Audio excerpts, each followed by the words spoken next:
સુરતના DCP zone 2 વિસ્તારમાં લોકસભા ચૂંટણીને લઈ ફ્રૂટ પેટ્રોલિંગ ફ્લેગ માર્ચ હાથ ધરાઈ।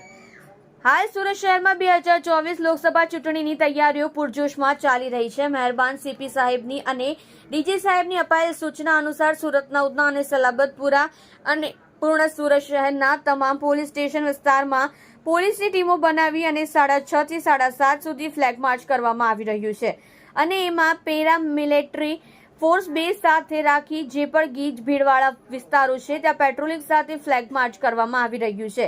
એરિયા ડોમિનેશન કરવામાં આવી રહ્યું છે। એમસીઆર ચેક કરવામાં આવી રહ્યું છે। એચએસ અને ટપોરીઓને પણ ચેક કરવામાં આવી રહ્યું છે। જે વિસ્તારના નાગરિકો છે એમની સાથે સુરક્ષા બાબતે ચર્ચા કરવામાં આવી રહી છે।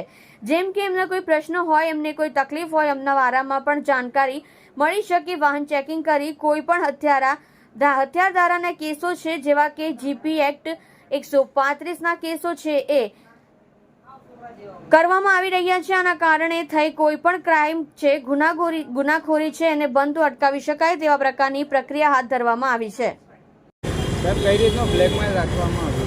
હાલ અત્યારે લોકસભા ચૂંટણી 2024ની તૈયારીઓ પૂરજોશમાં ચાલી રહી છે। મહેરબાન સીપી સાહેબની અપાયેલી સૂચના, ડીજી સાહેબની અપાયેલી સૂચના અનુસાર અત્યારે ઉધના અને સલાબતપુરા પોલીસ સ્ટેશન તેમજ સુરત સિટીના તમામ પોલીસ સ્ટેશનની અંદર પોલીસની ટીમ બનાવી અને 6:30 થી 7:30 સાંજના સમયે ફ્લેગ માર્ચ કરવામાં આવે છે, જેમાં પેરામિલિટરી ફોર્સને સાથે રાખવામાં આવે છે અને જે પણ ગીચ વિસ્તારો છે, ભીડભાડવાળા વિસ્તારો છે, નોટોરિયસ વિસ્તારો છે ત્યાં પેટ્રોલિંગ કરવામાં આવી રહ્યું છે। એરિયા ડોમિનેશન કરવામાં આવી રહ્યું છે। એમસીઆર ચેક કરવામાં આવે છે। એચએસ અને ટપોરીઓને પણ ચેક કરવામાં આવી રહ્યા છે।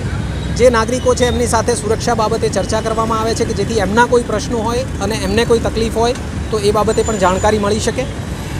વાહન ચેકિંગ કરી અને જે પણ હથિયારધારાના કેસ છે અથવા તો 135 જીપી 135ના કેસ છે એ કેસ કરવામાં આવી રહ્યા છે અને આના કારણે થઈ અને જે પણ ક્રાઇમ છે એને બનતું અટકાવી શકાય, પ્રિવેન્શન ઓફ ક્રાઇમ થઈ શકે એ પ્રકારની પ્રક્રિયા હાલે અત્યારે ચાલુ છે।